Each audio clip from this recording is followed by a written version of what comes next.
पुण्यामध्ये अमोल पालेकर हे पत्रकार परिषद घेत आहेत. आपण थेट जाणार आहोत पुण्यामध्ये अमोल पालेकर आता पत्रकार परिषदेतून नेमकं काय बोलतात हे पाहणं महत्त्वाचं आहे. अगदी थोड्याच वेळात ते या पत्रकार परिषदेत बोलतील.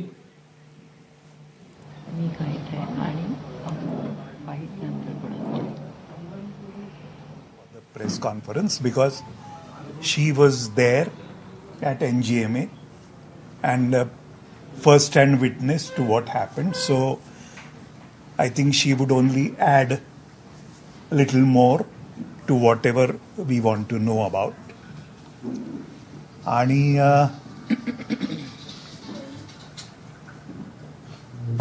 whatever I had to say, I have already said. My speech is with you people, and so is the now.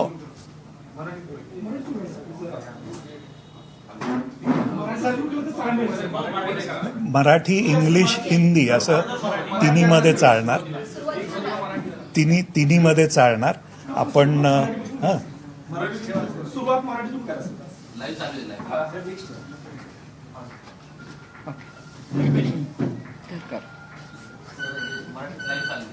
Okay ठीक आहे ओके. परवा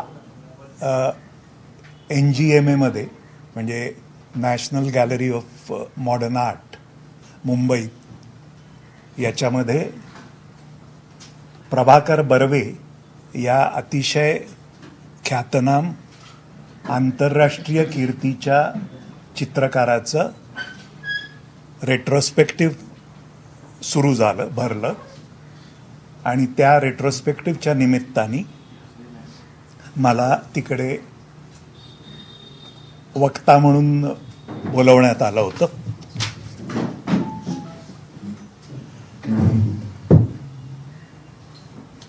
त्यानुसार मी तिथे गेलो होतो. काय झालं हे आपल्याला सगळ्यांना एव्हाना माहिती आहे. तिकडे माझ्या चालू भाषणामध्ये मला नाही तुम्ही हे बोलू नका, ते बोलू नका, अमुक करू नका असं करून अनेक अडथळे आणले गेले आणि शेवटी माझं भाषण मला पूर्ण करता आलं नाही.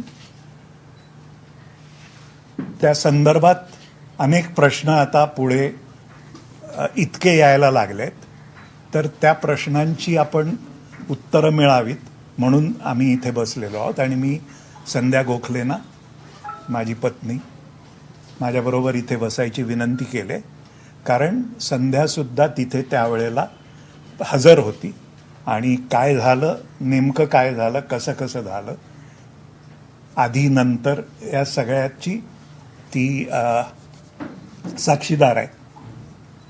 तर म्हणून मी आणि संध्या असे आम्ही दोघे मिळून आत्ता आपल्याशी बोलू आणि त्याच्यानंतर आपले काही प्रश्न असतील तर त्यांना उत्तरं देऊ. एकच नम्र विनंती आहे की प्रत्येक चॅनलला नंतर एक्सक्लुझिव्ह बाईट पाहिजे असतो, तसाच काही मी देणार नाही बाईट. तर आपण इथे काय जे आपल्याला प्रश्न विचारायचे ते सगळे त्याप्रमाणे विचारूया. Sorry okay. So now exactly what I have said about the background, you are all aware. The retrospective of Prabhakar Barve at NGMA, which opened day before yesterday in Mumbai, I was invited as one of the speakers, and while speaking there, I was interrupted, requested, as they kept on saying, it's a request, requested not to speak about this, speak only about this, etc. And in the end, eventually what happened, you have all seen the video, so you also know what happened. I was not permitted to deliver my lecture, which was a written speech. I couldn't complete that. Now, after that is over, so many questions have started arising, and so many points of view, shall I say, have been raised. So we are here to address those, and we will try and address each one of you. Whatever questions you have, we'll be only happy to do that.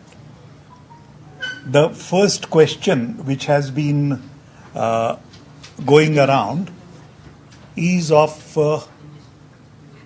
the propriety of what I spoke, किंवा औचित्य असा ज्याला मराठीत, की हे उचित नव्हतं, या मंचावरून हे बोलणं उचित नव्हतं, म्हणून आम्ही फक्त त्यांना म्हटलं तुम्ही हे बोलू नका, असा एक पॉइंट ऑफ व्ह्यू येतोय.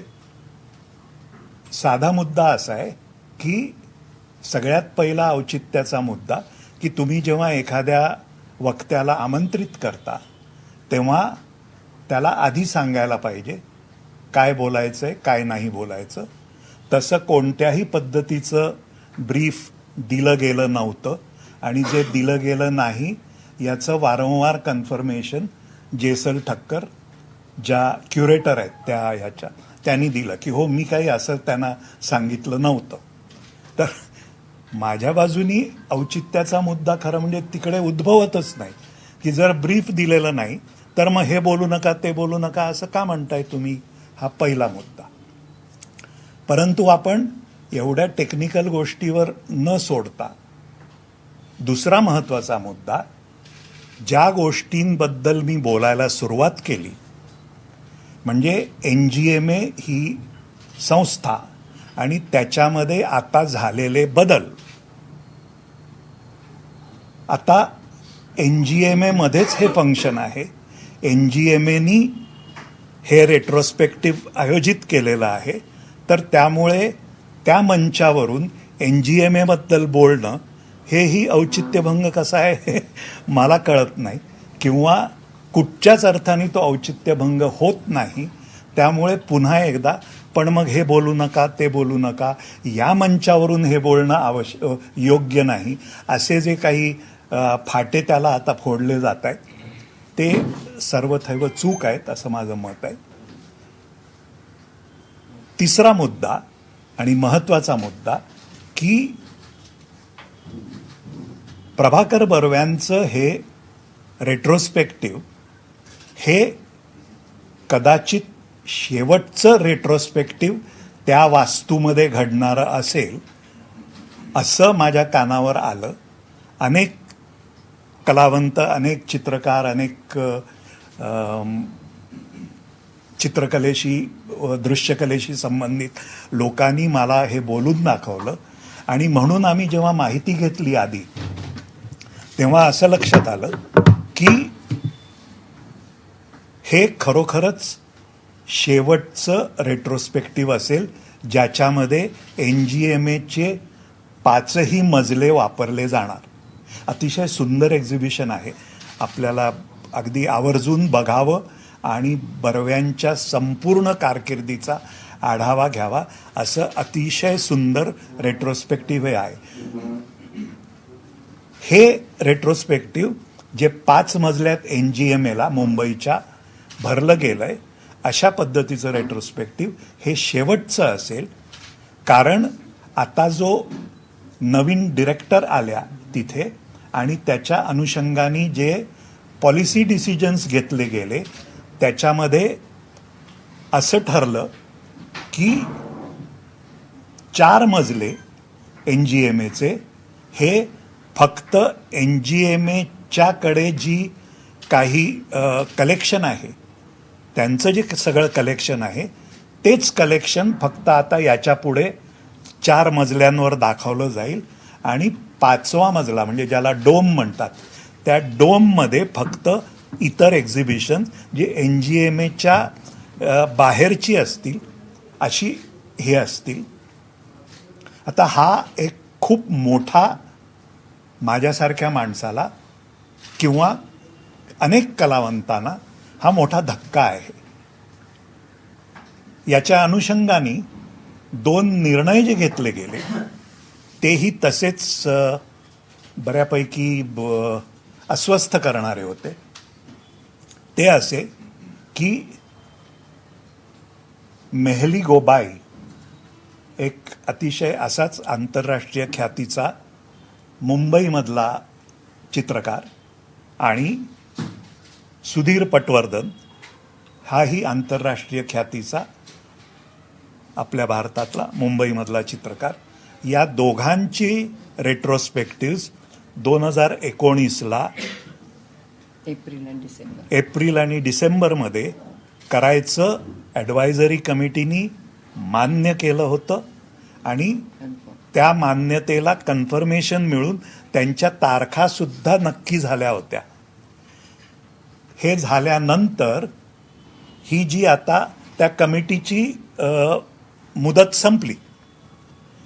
मुदत संपल्यानंतर हे जे नवीन निर्णय घेतले गेले त्या निर्णयानुसार it was decided that out of 3 retrospective, Barve, Mehli आणि Sudhir Patwardhan, out of these 3 only Prabhakar Barve's will be done. Those 2 others have been cancelled and they have been informed officially accordingly. आता मुद्दा असा उरतो की वरची जी एक स्पेस आपण म्हणूया 5वा मजला आणि डोम, ही स्पेस एकतर अतिशय छोटी स्पेस आहे आणि त्या स्पेसमध्ये असा अर्थ होतो का की नवीन चित्रकारांना, नवीन कलावंतांना आता फक्त तेवढ्याच जागेत तुमची चित्र दाखवायला मिळतील, असा उघड त्याचा अर्थ होतो.